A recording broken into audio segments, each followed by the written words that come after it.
mankasitrakanao tsy misaraka amin'ny televiziona malagasy manolotra ny araba tompoko klasy tompoko vavy tonga soa atao anatin'ny fampalalam-baovao amin'izao atoandro izao asainam-panajana ianao anaraka izany hatramin'ny farany. Mialohan'ny idirantsika amin'ireo antsim-piram-baovao dia indro aroso aminao avy hatrany ireo lohateny. Ho vita tsy ho ela ny lalana ho isokaka atao Lagnaro. Nahazo foto-drafitrasa amatsy rano fisotro madio ny Fokotany Ampitambe ao Ambohibary Moramanga. Amafisina ny fandriampahalemana ao Amboasary Atsimo.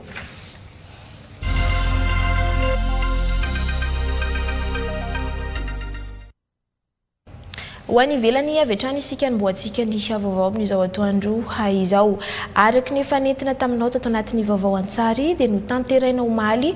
ny lanonam-panokafana ny fionana tampony vondrona SADC andiany fahenina amby 70 any Durban Afrika Atsimo aloha FDB no nodinina sy nadikevitra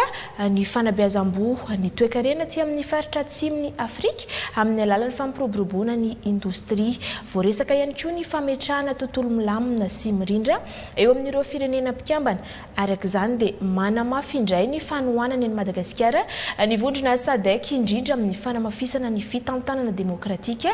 sy ny fiverenana amin'ny ara-dalàna araka ny lalam-pandrenana atao anatin'ireo fanapahan-kevitra 7 nankatoavy ny Fiaonambe dia voaresaka manokana atao amin'ny andininy 7 sy 10 ny raharaha eto Madagasikara miantso ihany koa ny vondrona SADC mba hitazonana ny fitoniana misy eto amin'ny firenena ka ny fifampiresana sy ny fifampidiniana no atao lara-pamehana amin'ny famahana ireo tsy fitovian-kevitra ara-politika. Babi Stéphane. Manamafy indray ny fanohanany any Madagasikara ny SADC indrindra amin'ny fanamafisana ny fitantanana demokratika ny fiverenana amin'ny ara-dalàna araka ny lalam-panorenana ary ny fitazonana ny fitoniana misy amin'izao fanapahana ny vohitra tao anatin'ny fanapahan-kevitra noraisin'ny Fiaonamben'ny Troika izay mandinika ny momba ny fiaraha-miasa ara-politika ara-piarovana sy ara-pilaminana. Miisa 7 kosa ireo fanapahana noraisin'ny Fiaonamben'ny filoham-panjakana mandrafitra ny SADC ny andininy 7 sy 10 no miresaka manokana ny momba ny Madagasikara. Ao amin'ny andininy 7 dia niderany Madagasikara ny SADC no ireo fifampidiniana natao teo ambany fiahin'ny SADC Panel of Elders namafisy ny SADC fa mbola vonona ny hanohana ny dingana fanavaozana sy ny fandaran'asa fampandrosoana ny Madagasikara ny vondrona.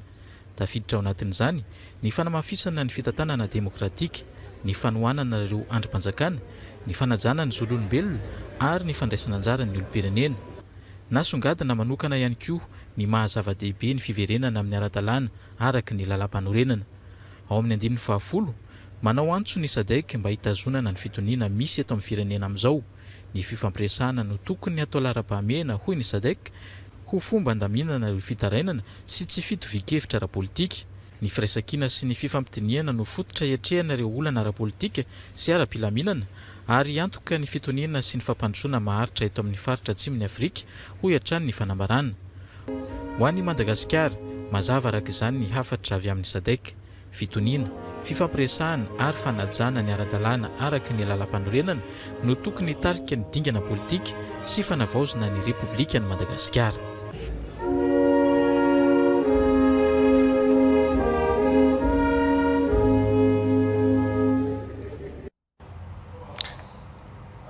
Zay ny makasika niny fa iverina eto tanindrazana isika iresaka lafim-baovao momba ny toetrandro 3 andro teo izay no nampikorotana ny toetrandro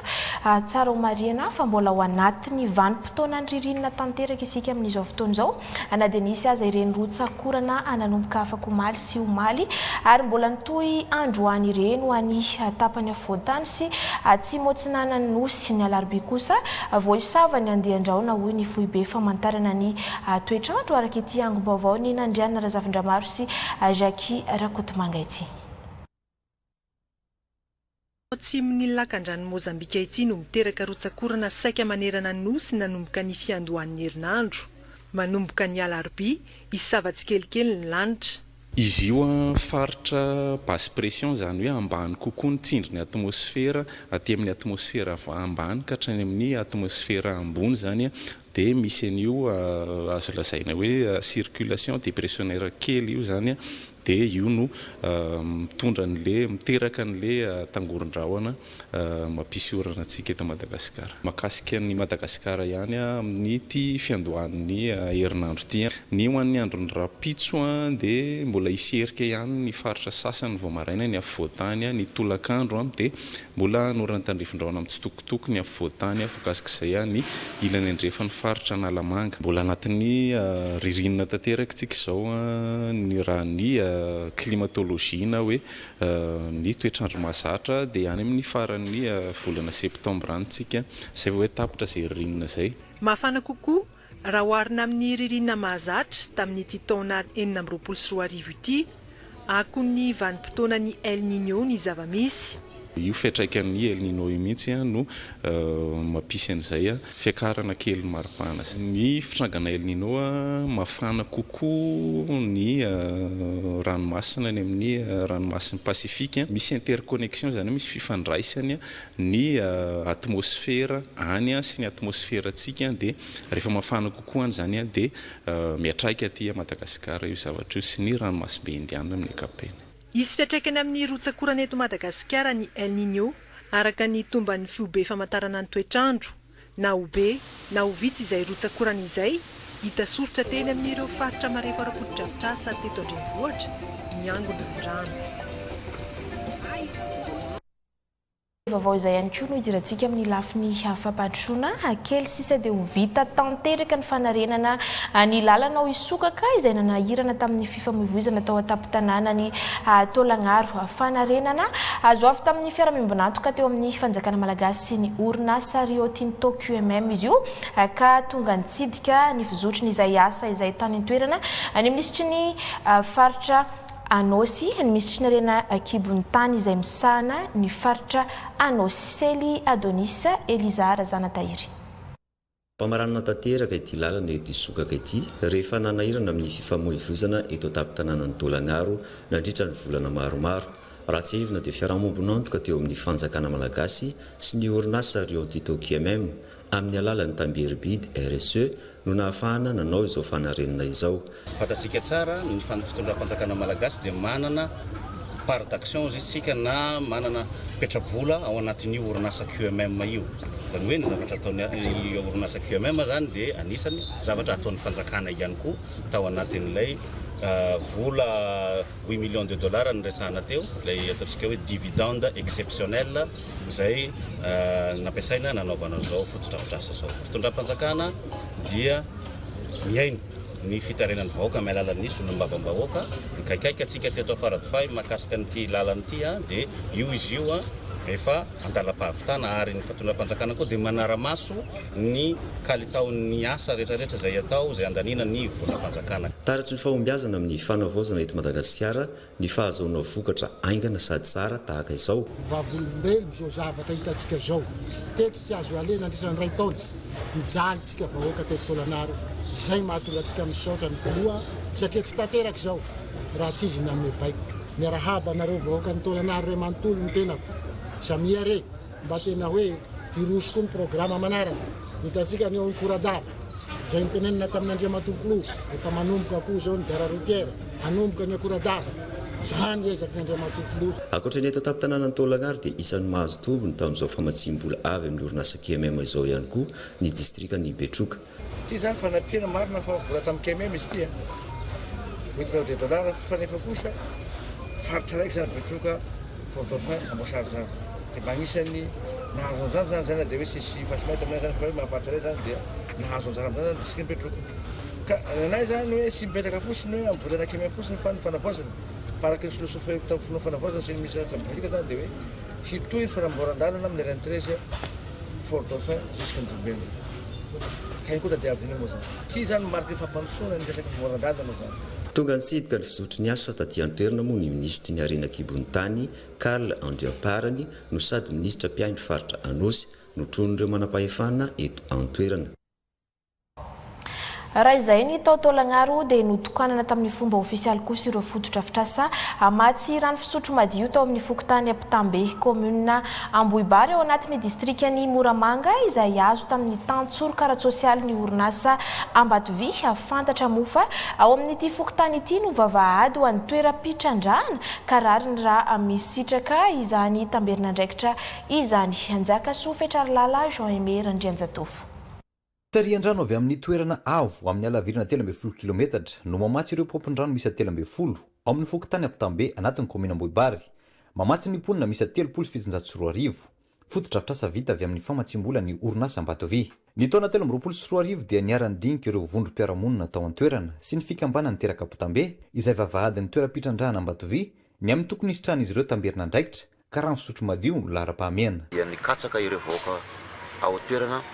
mba hoe inona ny tamberina andraikitra goavana ho an'izany orinasa izany. Tamin'izany ny tsirinevitra fa dia ny rano izay sarotsarotra ho an'ny tanàna manodidina ny Ampitambe no hoentina ho atolotra ho an'ny orinasa mba ho tamberina andraikitra goavana ho an'izany. Sorana moa izany ny orinasa fa namaly ny antso taty amin'ny taona 2024 vao nanomboka ny fanorenana amin'izany rehefa lany be ny tanàna indray ny tena nay satria vao lany dia namafisina indray ny fampidiniana mba ahafahana manohy an'izany tetikasa izany. Manantena foana ny fiara-miasa amin'ny Ambatovy mba hisy zavatra lehibe indray ankoatr'izao ho iarahana tokana izay iarahana amin'ny orinasa. Mipetraka amin'ny fiara-miasa ary mitohy eo amin'ny fanjakana malagasy sy ny orinasa Ambatovy hoy ny filoha lefitra ny anteny miram-pirenena nandritra ny fitokanana ireto foto-drafitrasa ireto izay nambarany fa mizara roa mazava tsara ny tantsoraka ara-tsosialy ataon'ny orinasa sy ny tamberim-bidy. Zara roa le izy, misy ny tosika ara-tsosialy fa misy kosa ny tamberim-bidy izay ara-bola mihitsy ny arotsaka izany ao anatin'ny kitapolam-panjakana. Ty zavatra tokanantsika ety dia tafiditra ao anatin'ilay tantsoraka ara-tsosialy hoentin'ny orinasa Ambatovy ho an'ireo toerana izay voakasiky ny fitrandrahana. Fa misy koa araka ny efa teneny lehibe mifatra tamin'ny talatenina taony teo hoe lay tamberim-bidy izay vola nositrahantsika avy any amin'ny orinasa Ambatovy izay alohan'zareo io zany isa 3 volana le izy. Ny azontsika hatreto aloha zany dia hatramin'ny 424 nakaty zany tao aoriana ny fahatapahany. Fa mbola manana zany tsika 524 mbola manana tsika ny 424. Dikany mbola ho bebe kokoa no zao hitantsika zao zany ny foto-drafitrasa miainga avy amin'ny fitrandrahana Ambatovy io. Satria mety misy teny dia io zavatra kely io fotsiny ve tsy kely io. Ny antentenako anazy io tsy kely io io rano jerenareo tsara fisasasasany teo fa mbola azo hitarina lavitra be io rano io zany. Ny antony lay fakana azy avy any amin'ny source zany sy ny fanosehana anazy io tsy misy motera manosika fa mandeha be zany le pression système gravitaire io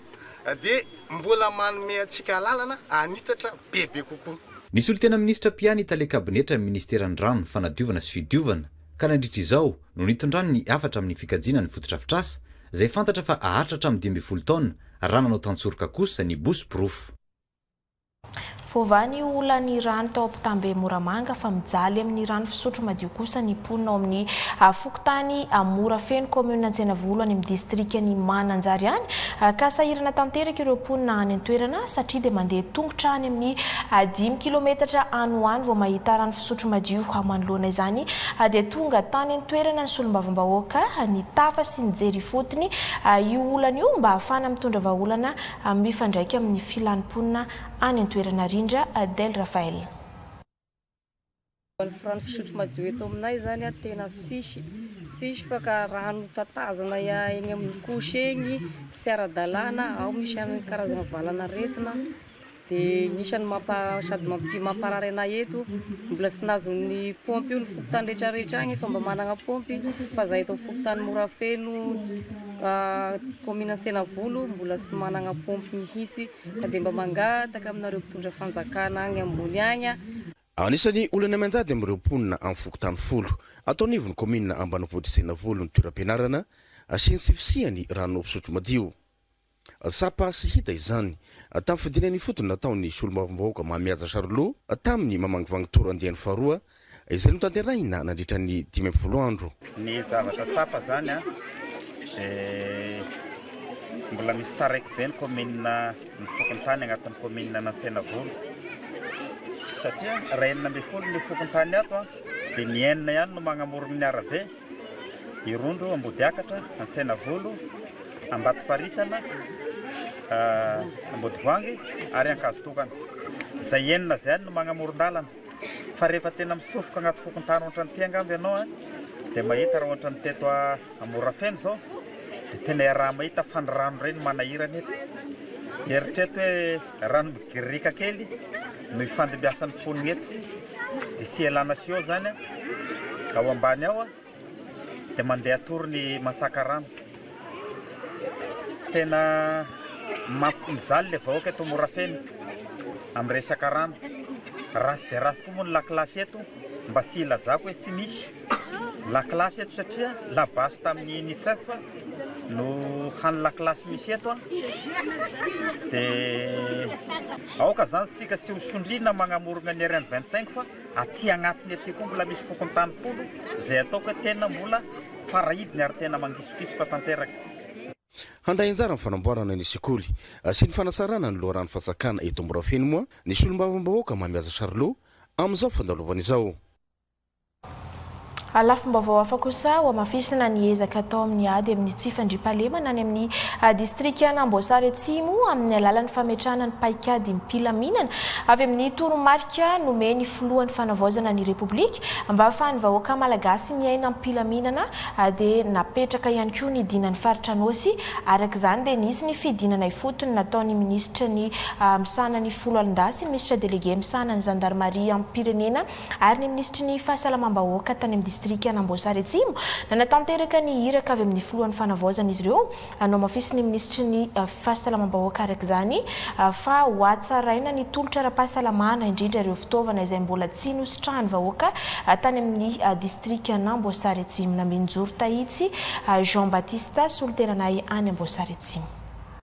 Tsy vitany mipetraka ambony latabatra ny fampandriam-pahalemana hoy ny ministry ny folo alinda sy ny ministra ny délégué misana ny gendarmeria raha nandritra ny fandalovany taty amin'ny distrikana Amboasary Atsimo ho amafisina araka izany ny ezaka fampandriam-pahalemana amin'ny alalan'ny paikady mpilaminana izay mifanaraka amin'ny toromarika avy amin'ny filohan'ny fanavaozana mba ahafahan'ny vahoaka malagasy miaina mpilaminana sy misitraka ny asa andavanandro eny anivon'ny fiarahamonina. Nandritran'izay napetraka ihany koa ny dinany Anosy Miray izay nifantoka tamin'ny fanamafisana ny firaisankina ny fifanajana ary ny fiarahamenta ny mponina ho fototra lehibe amin'ny famahana ny olana.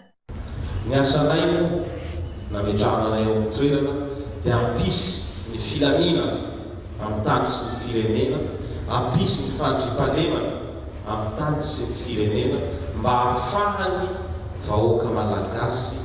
miaina ampilamina, ahafahany vahoaka malagasy misitraka izay zavatra mety mahatsara ny fiainana eny amin'ny fiarahamonina. Satria raha toy ny teny zareo nifandimby teo, rehefa tsy misy ny filaminana, tsy misy ny fandriam-pahalemana dia tsy afaka misy ny fampandrosoana ary tsy afaka miaina araka ny tokony ho izy ny vahoaka malagasy. Amin'izao fotoana izao ny fitondram-panjakana izay talina andreo atao kolonely filohan'ny fanavaozana dia miezaka ny ametraka ny fanavaozana ho an'ny firenena, ezaka ametraka fomba fisainana sy fomba fiasa izay miampita makany amin'ny fampandrosoana ny Madagasikara. Fa eo amin'ny lafiny fahasalamana indray ho amafisina sy ho atsaraina ny tolotra izay mbola tsy sitrahany vahoaka aty amin'ny distrikany Amboasary Atsimo raha nambarany ministra ny fahasalamam-bahoaka mba ahafahan'ireo vahoaka aty an-toerana misitraka ireo tolotra ara-pahasalamana toy ny amin'ny faritra hafa fa indrindra ireo fitaovana izay ilaina amin'ny bloc opératoire izay anisany mampitombo ny lanin'ny vahoaka amin'ny fivezevezena any Ambovombe Androy sy any Faradofay izay mila fandidina. Tonga nanotrona ny fahatongavan'ny ministra Telomenadahy teto amin'ny komina Ambonivohitra ny Amboasary Atsimo ny lehiben'ny faritra Anosy ny solombavam-bahoaka roa amin'ny rahalahy aty amin'ny distrikany Amboasary Atsimo ny chef de service aty an-toerana izay ary ny lehiben'ny distrika ny chef fokotany ny ben'ny tanàna ao anatin'ny komina 12 mandrafitra ny distrikany Amboasary Atsimo. Fa nidina ifotony tany sambava ihany koa ny ministry ny tontolo iainana sy ny fandrosoana Lova-Injafy niaraka tamin'ireo mpiara-miasa aminy nandamina ny olana nisy teo amin'ny mpiasan'ny tontolo iainana sy ny fokon'olona tany an-toerana taorian'ny fifampiresahana moa dia niravina izay disadisa nisy tamin'izy ireo izay Bera Jean-Cri TVM Sambava. Nandritra ny 7 volana nisy eo disadisa izay nisian'ny fifampikasihan-tanana teo amin'ny vahoaka sy ny mpiasan'ny tontolo iainana ao amin'ny faritra Alarovana tsy eo amin'ny omby sy makrovana vao nahitana ny vahaolana. Manoloana zany dia tsy mipetrapotsy ny fitondram-panjakana fa mandray andraikitra mitady vahaolana amin'ny alalan'ny fampihavanana sady mipetraka raha teny ny fomba fiteny hoe tany misy olobe tsy miady zaza. Ankehitriny samby velotoky ny andaniny sy ny ankilany ny ravona ny disadisa hitany marimaritra hiraisana faly ny vahoaka. Amin'izao fotoana zao amin'izay faly zegny za satria misy marina zegny le concertation natao fa manomboko ministry avike io tsisy niady ny fitiavana zegny ny angatahiny itohy ary ny vahoaka tsy kisasa MBZ milamigny manomboko eto aza misy eky ny disadisa tahakiny. Tsy ny fandaminana teo ambony latabatra ihany fa anidina ifotony nandamina ny raharaha. Ka tamin'izany no nilazany tompon'andraikitra hoe tsy miala ty amin'ny faritra savany tenako raha tsy vavaha io olona io. Eto dia isorana manokana ny vahoaka ety fotony nanaiky izay fandaminana rey satria araka ny toromarika avy amin'ny Andriamatoa filohan'ny fanovazana Republika Madagasikara sy Andriamatoa Premier lehibe ny gouvernemanta dia tokony paka amin'ny vahoaka ny tombotsoa ateraky n'izany fitantanana valan-javaboary izany. Ka izay toromarika izay no atao hoe lalatsaina nentina nandaminana ity olana ity isoran'Andriamanitra isorana ny tompo fa tonga ny marimaritra iraisana ny rehetra ary milamina ny disadisa miroso amin'ny fitantanana maharitra ny valan-javaboary. Miisa 4 ireo komina ambanivohitra voakasika izany 3 agnatin'ny distrikany Sambava ary anankiray distrikany Voemara. Izany dia nifaranana tamin'ny Nofakena amin'ny tampihavanana. Fa mitombo afatreny ny tamberim-bidy ny carbone amin'ny andiany faharoa oharina tamin'ny andiany voalohany tany andapaka tokony fantoka tanteraka amin'ny sehatra teny ilain'ny mponina manodidina ny alan-javaboary any andapa toy ny fiantonan'ny fianaran'ny mpianatra ny fanatsarana ny tobim-pahasalamana eo ihany koa ny fanamboarana tohadrano ary ny fanamafisana ny fambolekazo io no nambaran'ny ministry ny tontolo iainana sy ny fandrosoana Lova-Injafy nandritra ny fankalazana ny fa 5 taona ny MNP na ny Madagascar National Parks tany amin'ny faritra Savay izay natao tao amin'ny commune Manantenina tany Maroambihy tokony isitraka izay tamberin'andraikitra izay Mahitson Edy. Amin'ny fokotany Mananteniny commune ambanivohitry Maroambihy izay efa vahady idirana amin'ny vakoka iraisam-pirenena maro jejo no nankalazana ny fa 5 taona ny MNP na Madagascar National Parks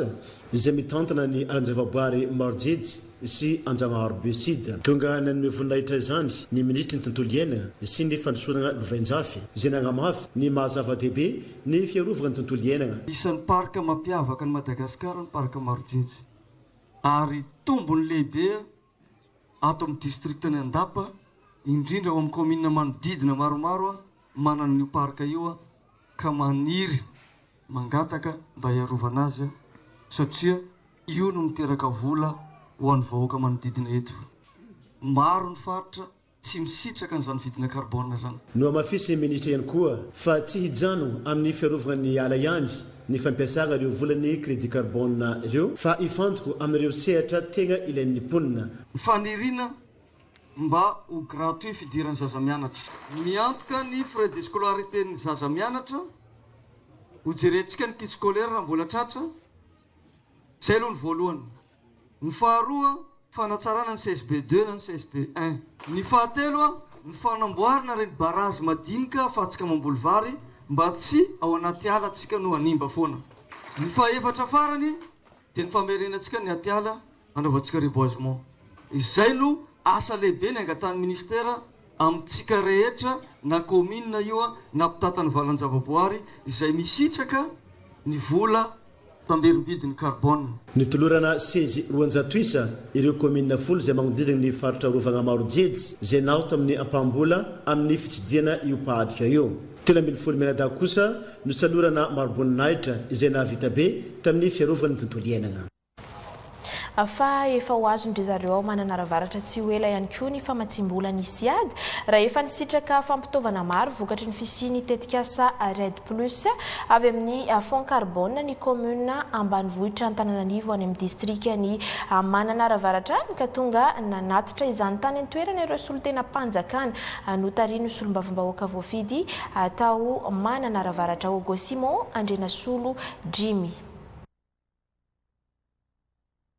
ary tsirokapoagna araka ny fiteny aty amin'ny district ny manana ravaratra ny fiarovana sy ny fitantanana ny tontolo iainana indrindrandrindra ny atiala zay mbola sisa tavela aty amin'ny faritra Ambatsoa tsy diso anjara amin'ireo commune misa 7 ao agnatin'ny commune misa 9 ato ny district ny manana ravaratra ny commune ambanivohitro Antananarivo zay fantatra ny sitraka izany tamin'ity indray mitoraka ity noho izany dia fitaovana maro no nisitrahany izany commune izany ho an'ny commune ho an'ny sekoly sy ny fokotany mandrafitra izany commune ambanivohitro Antananarivo zay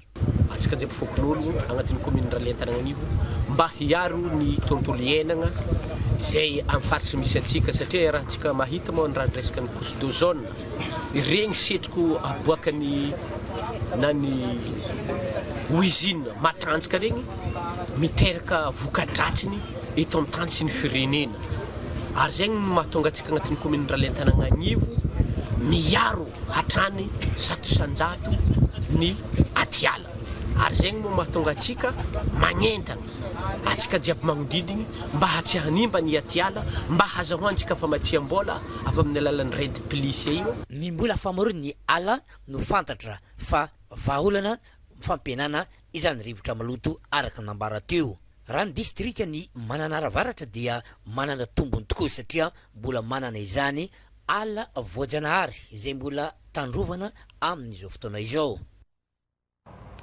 Afoarakarena maitso sy manga izay tanteraina atao Toliara izay nandraisan'ireo tantsa sy mpiantsetra amin'ny ranomasina anjara ka tombony lehibe ho azy ireo ny fahafantarana ny vokatry ny tany mba hitadiavana lalam-bola sy mpanondrana entana izay hivadika rojo-piariana maitso sy manga matanjaka ka hivadika asa maharitra ho an'ny mponina tsirairay Joachim Ambroise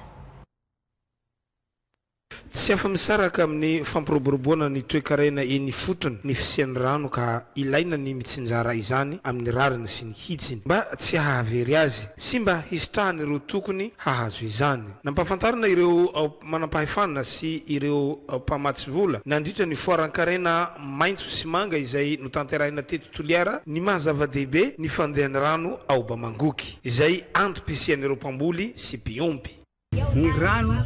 izay sahaninay no antoky ny tontolo manga toe-karena manga sy maitso iankigna ny fahafahana ra-tsakafo izay imatematesyatsika malagasy amin'izao fotoana izao voatantana soamantsara ny rano Bamangoky izay isitrahany vahoaka manontolo ato sy manefana miantoka ny fitombony vokatra vokarina isaky ny velarantany nefa ny fifantenana ny masomboly sy ny hatsarany dia zaho miteny zao agnisan'ny mpamokatra any anatin'ny AIEA amin'ny zone centre dia mpamokatra tahiry vary ny asako ny vary agny Bamangoky dia tena mamokatra ary misy karazam-bary maromaro agny fa ireto anolona eto reto no certifié ary nankatoavin'ny soka fa voafantina izahay ao amin'le maka Bamangoky dia misy fikambanana mpamokatra masomboly 7 tsy fandraisana anjara tsotsa no natao teto fa mba hahafahan'ireo tantsaha sy mpampiasa ny ranomasina hifanerasera sy hifanakalo-hevitra amin'ireo mpamatsy vola ary mpanondram-bokatra ka hiteraka rojo-piariana maitso sy manga matanjaka izay hamorona asa sy fidiram-bola ho an'ny tanora malagasy Lafiny fanabeazana kosa nahazo hevitran-tsekoly vaovao avy tamin'ny tetikasa ranomafana Rift Lemur Project ny EPP Ambinandra Fotaka Fokotany Avohimarina commune ranomafana no ny fiara-miasa misy teo amin'ny commune sy ny tetikasa ho fiarovana ny ala ao ranomafana Martino François TVM Mifanadina Efitrano sekoly vaovao miisa 2 sy birao iray no natolotra sy nitokanana ho an'ny PP Mirandran Fotaka, Fokontany Vohimarina, commune ambanivohitra Ranomafana. Atonga nitokana an'izany tany toerana ny Bentanana sy ny oniovy ny Sisiko ny Fanadina ary ny Valibio sy ny Parc National Ranomafana. Izao no totosa sy tanteraka dia noho ny fiaraha-miasa ny commune ambanivohitra Ranomafana sy ny mpamasy vola Ranomafana Raftolemo mba ho tombosoa ny vahoaka hiaro ny atiala. Amin'ny fiaraha-miasa amin'ny mpamasy vola moa zany dia nanorina ty sekoly mahafinaritra ity aty amin'ny 2.7 kilometra mialan'ny lalam-pirenena R25 dia tongotra lavitra dia lavitra tokoa izy ity nefa dia ny tanjona hoe fanjakana manakaiky vahoaka amin'izao fotoana izao eto dia isorana ny mpamasy vola ny projet Ranomafana Raftolemo ary ihany koa isorana manokana ny andriamatoa solombavam-bahoaka izay tsy misahatra mitady vahaolana sy fanampiana fanakakaizana ireo commune ato anivon'ny district. Zava-dehibe ho an'ny zana-bahoaka ato ny PP Mirandran Fotaka sy ny oniovy sesy ny fampianarana ny fahavitana trano sekoly vaovao toy izao ary ampazoto ny mpianatra hiditra an-sekoly. Ka velom-pisaorana araka izany ny oniovy ny Sisiko ny Fanadina amin'ny fanampiana sy ny fanasarana ny sehetry ny fanabeazana indrindra fa amin'ny toerana lavitra toy izao. Eto dia misaotra mankasitraka be indrindra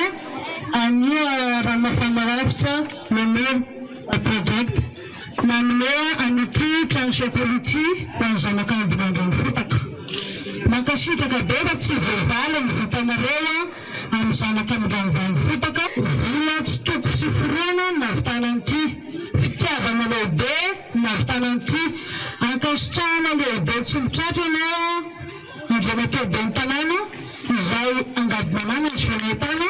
ny katsahana ny trano sekoly ho an'ny zaza aty ambanivohitra. Tetikasa Ranomafana Raftolemo no vinahitana sy angadinanana an'ity sekoly vaovao ity entina nampiana ny vahoaka ambiny Andran Fotaka ary mba entina ihany koa na beazana ho setry ny fiarovana ny tontolo iainana izay amin'ny toerana misy azy ireo. Miala siny fa tsy dia mahay miteny gasy loatra aho. Misaotra besaka nandray anay indrindra fa tamin'ny fandraisana mikotrokotroka androany izao. Atao amin'ny taona lasa izahay no nandalo teto ary nangataka ny tale sekoly sy ireo ray aman-dreny ara-drazana fa zava-dehibe eto amin'ity toerana fanaovana trano sekoly ka izay no nahazahoanay ny famasim-bola hoentina anaovana an'izao efitrano sekoly vaovao izao ary misy mananteny izahay fa ny zaza mianatra amin'ity efitrano sekoly ity dia oriarian'ny fiarahamonina ary ihany koa ho avy ny fiarovana ny tontolo iainana izay manodidina ity toerana ity ary mirary ny foa hatrany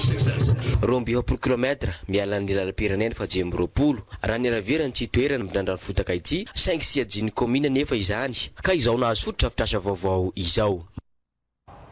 Afahana natanteraka fivoriam-be androany tetsy andrefanambojana ny fivondronam-beny ireo syndika eo anivon'ny ministère ny fanabeazam-pirenena na ny solidarité des syndicats signataires du protocole d'accord izay mitaky ny ampiarana ireo fifanarahana efa nekena teo anivon'ny ity ministère ity hanankasitraka ny ezaka ataon'ny fitondram-panjakana fanavoazana amin'izao fotoana izao izy ireo izay efa namaly ny ampahany amin'ireo fangatana saingy mbola maro ao an-trano izy ireo hanotsy tanteraka tena tanjona ao anatin'ity fitakiana ity ny fiarovana ny tombotsoan'ny mpanabe sy ny anatsarana ny tontolo ny fanabeazana eto Madagasikara ary ny tokony anatanterahana ireo fampanantenana natao ho an'ireo mpampianatra. Azay ny makasika an'iny fa ho fanampiana ny tanora amin'ny famoronana asa dia tanora 20 mianadahy tany amin'ny renivohitry ny faritra Ambatsoa no nomena fiofanana amin'ny resaka nahandro samihafa nandritra ny herinandro tao maro antsetra hetsika izay mikarakarainy ny fitalevam-patry ny tanora sy ny fanatanjahantena Ambatsoa ho fampananasa ny tanora Boniface Ramiandroson. Tafiditra anatin'ny fandarana asan'ny fitalevam-patry ny tanora sy ny fanatanjahantena Ambatsoa ny hampiofana ireo tanora ahafahany miatrika ny hoaviny. Tamin'ny tendray mitoraka ity dia tanora 20 mianadahy no nisitraka fiofanana momba ny patisserie, boulangerie, cuisine et gargote sy ny service traiteur izay fiara-miasa tamin'ny mpampiofana avy any Sambava. Ny tanjon'ny ministère moa dia anome ny tsekefa an'ireo tanora ireo mba ahafahan'zareo anangana asa. fahaizana mahandro sakafo dia anisan'ny fahalalana iray ahafana mamorona asa zay. Dia zay no nampandrisika ny fitalevam-paritra ny tanora sy ny fanatanjahantena ty Ambatosoa nanome an'io formation io. Ho an'ny mpiofana dia tafita ny afatra. Tegna nisy tombona be zegny za tamin'ilay fiofanana nataony satria tamin'ny voalohany za tsy naherigny za resaka patisserie zegny na resaka cuisine zegny tsisy raha efa. Fa tagnatin'ilay fiofanana 5 jours zegny dia manana avantage be zegny za efa maro be zegny zasatra haiko. Traiky efa zay azoko taka zegny afaka zaho manangana asana manoka. Avake afaka ka zaho mizaha asa na amin'ny hôtel restaurant maventy aby zegny. Namarana ny fampiofanana dia nisy ny fanolorana na attestation ho an'ireo mpiofana izay natrehony ireo manam-pahefana isan'ny sokajiny nahitana ny lehibe ny faritra Ambatosoa sy ireo sampany service samihafa izay samy nisaotra ny ezaka nataon'ny fitalevam-paritra ny tanora sy ny fanatanjahantena Ambatosoa izao. Andian'ny voalohany izao fa hisy ny andian'ny faharoa amin'ny herinandro ambony. Fa mitombo isa ihany koa ireo tanora Tantsavo ofana amin'ny sehatry ny fandrarahana any amin'ny faritra Iorombeka ny Ministera ny Fambolena sy ny Fahavitantena ara-tsakafo miaraka amin'ny fandaran'asa progrès no angadina ananana sy viana ahitana izany izay ihany koa no natao mba hanatrarana ny haviana ny fitondram-panjakana amin'ny fampananan'asa ny tanora. Saoly Nirina, Estelle Roland. Tanora 7 mianadahy avy amin'ny komina Rantsara Avaratra manana vinan'asa no nomeny fandaran'asa progrès toana fiofanana amin'ny lafiny fandrarahana ka afaka manatanteraka izany ho zary asa fivelomana. Dingana 10 lalam-piofanana omena azy ireo ka miditra amin'ny dingana faharoa izany ankehitriny. Tanjona dia mba hitombo ireo tanora manana asa. Ny tsirairay zany samy manana tetikasany dia zay zany no anampina azy eto mba tody amin'izay fanatanterahana n'izay tetikasa zay. Ny fiofanana nomena azy moa zany dia fanabeazana azy na fanampiana azy hanana ny fatokisantena zany amin'ny fanaovana ny fandraharahana zay sy hanana n'ilay toe-tsaina sy fihetsika mahampandraharaha zay dia ny manatsara ny tetikasany zany amin'ny alalan'ny fandrafetana an'izay mba ho azo vatsiana vola sy andresilahatra ireo mpamatsy vola zany. Teto amin'ny Kafipa Ankily nanatanterahina ny fiofanana izay naharitra 4 andro. Na dia fohy aza ny fotoana dia misy azo iaingana hanomboana ny tetikasa. Fahitana fiofanana teto dia nafinaritra satria manampy ny fandrarana efa taonay fambolena zanakazo fihinam-boa, zanakazo manga, paiso, samy manana ny tetikasany avokoa ireto tanora ireto fa ny itovizana dia mifototra amin'ny fambolena sy fiompiana, ny fiofanana sy fanjofiana omeny ny fandaran'asa progrès azy ireo. Alafiny sosialy no amezantsika ny vaovao nanolotra fanampiana ho an'ireo vehivavy mivondrona ao anatiny sampana FBL na fikambanam-behivavy eo anivon'ny fiangonana Luteranina Malagasy izay manatanteraka Zakabe ao Toliara ny fikambanana Fanjiry. Tonga tany ny toerana nanolotra fanampiana ho azy ireo ny délégationna iraky ny ramatoa filoha nasionaly nyty fikambanana ity nanolotra izany Zeze Velmila, Julien Andrianambiny. Omby miisa 10 sy vary 10 tonnes miampy lela vola 20 tapitrisa ireo no fanampiana avy amin'ny fikambanana Fanjiry izay tariny vadiny filohan'ny fanavozana ny Republikan'i Madagasikara ho fanohanana ity Zakabe fahavalo amin'ny folo ho an'ny sampana fikambana-behivavy ao anivon'ny fiangonana Luterana Malagasy izay tanterahana eto andrenivohitry ny faritra Atsimalefana ity. Nampitonga zavatra ao anay amin'ny alalan'ny fikambanana Fanjiry izay filohany dia nivadiny filohan'ny fanavozana ny Republika Ramatoa Elizara Ndenirin ho fanampinanareo amin'izao Zakabe manana izao zao vola 20 tapitrisa vary 10 tonna omby matavy be vola fario dia hitondra izay fanampina avy any amin'ny vadiny filohan'ny Republika ny fanavozana zay filoha nasionaly fikambanana Fanjiry natongavana eto mivambaka ho anareo izy mba ho vita somatsara itya tonga ara-potoana ity fanampiana avy amin'ny vadin'ny filohan'ny fanavaozana repoblika ny madagasikara ity ary tankafaliana tanteraka no nandraisany reto fikambanam-behivavy manerana nosy tonga nanatrika ity zakabe ity ka dia mampitondra fisaorana ny fiangonana luterana malagasy mampitondra fisaorana ny fikambanam-behivavy luterana malagasy manerana ny madagasikara ny teny faharoa dia ny fitodiana amin'ny ray aman-drenitsika dia ny filohan'ny fanavaozana indrindra fa raha matoa vadiny izay manandrify kokoa satria vehivavy no mivoreto mitodika aminy zahay satria tena hita fa reny ny malagasy rehetra izy ary tsy diso anjara amin'izany ny fiangonana luterana malagasy zany hoe manana reny zany ny fiangonana luterana malagasy ka dia hoy zahay voaray io dia andriamanitry ny fiadana ampitombo ny fitahiana sy ny fahasoavana aminareo rehetra izay teramiasa amin'ireny malalatsika nisy ny fanolorana mari-pahatsarovana sy fankasitrahana avy amin'ny sabana fikambanam-behivavy luterana malagasy ho any ramatoa vadin'ny filohan'ny fanavaozana repoblikan'ny madagasikara filoha nasionaly ny fikambanana fanjiry zay ny makasika ny zakabe ny FPL tany Toliara ahafahana haritra 4 andro ihany koa ny fionambe nasionaly ny syndicat ireo mpiasa ny birao ifoto ny fananantany eto Madagasikara atany amin'ny faritra Atsinana ny Nosiny akoatry ny fanazavana ny vina syndikaly dia tapaka tamin'ny fotoana nananganana azy ahafahany atevena ihany koa ny traikefa mba amatianina eo amin'ny fanatanterahana ny asa fandrina izy ireo ihany koa no mba ampidirana azy ho mpiasa mpanjakana na diabakoly. Fionambe nasionaly voalohany hatramin'izay nijoroany syndicat ireo mpiasa ny birao ifoto ny fananantany eto Madagasikara izy ity na ahafahana nampahafantatra tsy namelabelatra n'ireo vina syndikaly na ray natatitra ary notohizana tamin'ny fifanankalozan-kevitra teo koa ny fifampizarana traikefa sy fahaiza-manao amatianina azy ireo manoloana ny asa masina trehina ka mba ampitoviana ny tandokanga ihany koa. Mila mifanohana izahay amin'ny asa izay hotanterahana satria misy ireo olana sedrain'ireo mpiasan'ny birao ifoto ny fananantany manegana Madagasikara izay samy manana ny azy misy ihany koa ireo fampifanana izay ilaina omena an'ireo mpiasa ireo mba tena matianina misy ihany koa ireo etaeta izay avy any amin'ny tsirairay amin'ny fomba fiasa sy ny fomba hitondrana ny fitantanana ny fananantany ny fotony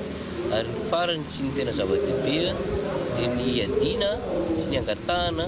mba handraisana ny birao ifoton'ny fananantany zany mpiasa ao anatiny mpiasa mpanjakana raikitra mba tsy ho kilalao politika ho an'ireo olom-bofidy zany fa tena hiasa amin'ny mahateknisianina azy eo anivon'ny komony. Tanjo zao fionambe zao zany aorian'izao dia manana hoentina miatrika ny taona manaraka indray ireo mpiasan'ny birao ifoton'ny fananantany ireo na mitraikefy zany na mifamahana olana na ny fahaizana mifanakalo hevitra amin'ireo manodidina manomboka any amin'ny tanàna zany ireo mpiara-miasa ao anatin'ny ministera piay ireo mpiara-miombinantoka ary ireo vahoaka izay anisany asana amin'ny fikarakarana ny fananantany. Yankina ny fiainam-bahoaka ny fananantany ka antenaina fa hitondrainga avao eo amin'ny fanatanterahana ny asa izao. Tsara ny fisian'ny adihevitra salam'izao ahafahana manatsara ny fomba fiasa oka mba ny tombotso-bahoaka sy ny tombotso-pirenena hatrany no ataonareo no ataontsika lahara-pahamehana. Nahatra 4 andro izao fionambe nasionaly ny tanteraina teto Vatomandry izao ka voasolo tena teto avokoa ny avy amin'ny lafo valony nosy ary naninnatrika izany ireo ben'ny tanàna misy birao ifoto ny fananantany atao anatin'ny distrika ny Vatomandry. Tapaka fa any Antsirabe ny fionambe manaraka. Fotoana nampisehoana ny tanjaka ara-toekarena sy ny kolotsaina ary ny fampandrosoana ho an'ny distrika ny fandriana ny festival Ambodivoara izay no tanteraina tany an-toerana nandritra ny ateloana ka maro ireo zava-baovao nentin'ny hetsika izay no karakaraina ireo zanaka ampelezany fandriana ka tonga niatrika izany tany an-toerana ny ministry ny fampianarana ambony sy ny fikarohana scientifique Alain Rodlisha Rakotoary Malala. Metrahana ny fandriana ho toerana ahitana kolotsaina, fizahantany, fanatanjahantena ary fandrarahana no nisongadina tamin'ny festival Lambodivoara andiany voalohany tamin'ity taona 2024 ity, ka tsy festival natao hisotroana toka ny festival Lambodivoara fa sehatra iray ampahafantarana sy ampandrosoana ny faritry fandriana. Ka zava-baovao manandanja napetraky ny festival Lambodivoara andiany voalohany ny fahavitany ity tetikasa agnay fisakana 308 eto anoloan'ny Bron district amin'ny fandriana ity, izay hanamafy ny maha izy azy ny fisakana fandriana sy ny firaisany ireo zanakapelezana. Taona iray izay ahafahana maneho mampiranty ary mivarotra sy manjifa ihany koa an'ireo vokatra aty atoerana. Izay aloha ray voalohany. Ary tsy vitany hoe fanjifana mivantana ihany zany fa misy ihany koa ny fametrahana izay fiaraha-miasa maharitra eo anivon'ny mpanjifa sy ireo izay mbola mivarotra ihany koa zany any aorinan'izao ataontsika hoe festival izao. Vokatsoa azo amin'ny festival ihany koa ny ataontsika hoe fafahana situna ireo vahiny sy mampiseho ny an'ireo zanakapelezana zany ny ataontsika hoe potentialité resaka fampandrosoana zay aty amin'ny district aminay aty amin'ny faritra. Ankoatran'ny carnaval lehibe na filarana nanodidina ny tanàna ny fandriana nampiavaka ny hetsika dia nampitombona ihany koa lanjan'ny fizahantany tamin'ny alalan'ny trekking taty amin'ny riandrano Andrevarony, nanatanterahana ny azakazaka amin'ny tety natiora anaty ala voajanahary. Teo ihany koa ny savika teto amin'ny commune ny fiadanana nampisogadinana ny lafin'ny kolotsaina sy ny vakoka ary ny fombandrazana mampiavaka ny district ny fandriana. Teo amin'ny lafiny ara-toekarena moa dia ny fisin'ny reto trano hoe vazato na ampiratina ny vokatra eto antoerana izay nanome ny sehatra ho an'ny mpandraraha sy ny mpamokatra aty antoerana. Ity festival ity moa zany araka ny filazan'ny karakarazy teo dia ampisehoana ny vakoka, kolotsaina ny aty amin'ny faritra fa tsy hoe le Ambodivoara fotsiny ihany. Manodidina ny Ambodivoara moa zany misy kolotsaina be dia be ao anatiny ao ary misy fiantraikana amin'ny toe-karena ihany koa le izy. Dia izay ny fanotronana amin'ny mpikarakara sy ny olona vity rehetrarehetra aty atoerana. Anatin'izay ihany koa dia tena kasitrana be dia be ny zom-bahoaka ny Madagasikara izay voafita eto amin'ny distrika ny Fandriana ao anatin'izay fampandrosoana ny distrika ny Fandriana satria dia nanaika ary nakatoy ny hetsika festival Lambodivoara izay karakarain'ny zanakapelezana. Nandravaka ny festival Lambodivoara tamin'ity taona 2024 ity ny fialam-boly dia ny fisiny ny fampisehoana maro samihafa nataon'ireo mpanakanto ho zanaky ny faritra sy ireo mpanakanto malaza eto Madagasikara tety amin'ny kianjan'ny Bebombo, ka nahafapon'ny vahoaka niatrika ny festival. Ireo hetsika rehetra no karakarain'ny mpikarakara tamin'izao andiany voalohany no tanterahana teto fandriana izao. Fa mbola mifikitra amin'ny fanarahana ny fomba mampanao sy ny kolotsaina navelan'ireo ray aman-dreny ny joro fangatahana ny tsara no tanteraina tao amin'ny Mahatsabory Masina Antananarivo tamin'ity foara vaogno andiany fahatelo nanomboka tamin'ny 14 ny volana Aogositra ka mifarana androany atao amin'ny commune Anivrano. Morila Randrianary, Rodrigue Tianjara. Kolotsaina, toerana masina, vavahady ny fizahantana tagnatin'ny commune Anivrano Avaratra. Toerana tsy vitany hoe manana ny tantarany sy ny finoany mampiavaka azy fa eo ihany koa isan'ireo toerana mahasaraka mpizahantany izay manana ny lanjany manokana mampiavaka azy eo amin'ny fiainan'ny mponina tagnatin'ny commune Anivrano Avaratra. Araka ny tantara lovatsofina tamin'ny ray aman-dreny dia mifandray amin'ny zava-misy vahiny, olona maty tsy nanome rano ny mpandalo ka lasa voay no niandoany tantaran'ity toerana ity. Izany tantara izany no nahatonga io Mahatsabory io toerana masina ajain'ny mponina mandrika androany, ka izany indrindra no mahatonga ny commune Anivrano Avaratra rehefa misy ny lalolana sy hetsika maventy atao anatin'ny commune mangataka joro amin'ity Mahatsabory masina an-tagnavo ity mba ho meva sy hitondra fampandrosoana ho an'ny commune Anivrano Avaratra ireo hetsika rehetra izay atao. Tsika fandifaravagno zegny agnisan'ny tanjona aminazy io zegny ny fitazomana ny fomban-drazana. Ke fomban-drazana izay mikasika tagnavo ity zegny faramboena izy io ary malaza amin'ny tany ka izy tsy apetraka na tsika malagasy mandrindra fa zahay zanak'Anivrano zegny tsy apetrakanay fomban-drazana io ary ataonay zay mba ampitombona agnindrana izy mba tsy very tantara. Misy ka foara magnano joro tagnavo satria misy boka ny tanjona amin'ny foara. Izy volagny zao, io ny ara-toe-karena, io ny ara-kolotsaina. Tafiditra amin'ny tanjona ara-kolotsaina zegny ty joro ataontsika ty, zay moa mazava ho azy fa fangatara fitahegna amin'ny zagnahary ndraiky ny razana ho any sasany joro regny tsy fangatarany tsara zegny marina. Araka izany dia mbola manaja ireo kolotsaina napetraka ny ray aman-dreny fahiny ny ponina tagnatin'ny komina ny Vanavaratra mba ho fanajana sy fanomezana voninahitra azy ireo hatrany ka hitondra sosy fombiazana amin'izay rehetra tanterahina ato agnatin'ny komina ny Vanavaratra. Tompoko lasy tompoko vavy tapitra ny oran'ny fampahalalam-baovao tamin'izao atoandro haizao ankasitrana ianao tany atokantrano nanaraka izany hatramin'ny farany ankasitrana ihany koa ireo ekipa rehetra niara-nisa lahy tamin'ny fanatotosana ny fampahalalam-baovao manome fotoananao amin'ny Rampitso indray veloma tompoko.